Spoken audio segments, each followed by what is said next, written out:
The way the non-PO works is it is done by approval groups.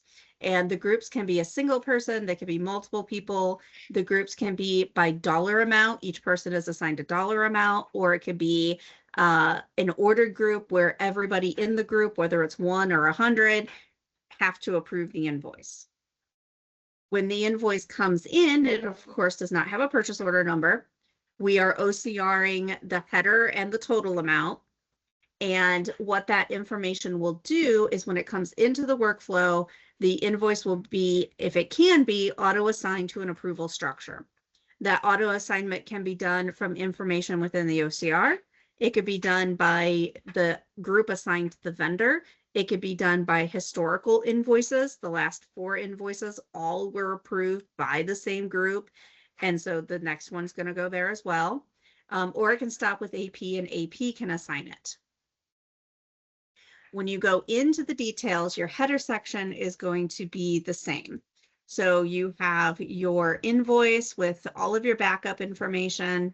You have your header, your address. You now have approval groups that you can assign. And again, this can be set up however you want to set that up.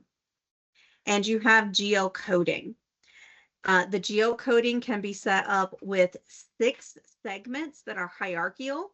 So I can't choose department or cost centers unless I have an account. Now I only have one option for both, and so it is limiting me. If I go to account 1, I now have multiple options.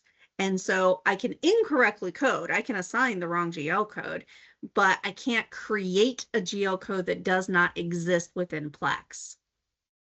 You can also have 3 non-hierarchical segments for things like projects or tax accounting or different things like that, where it's additional segments that can be entered with the GL data, but are not required. When you geocode, you do have to have the total of the geocoding matching out to the total of the invoice.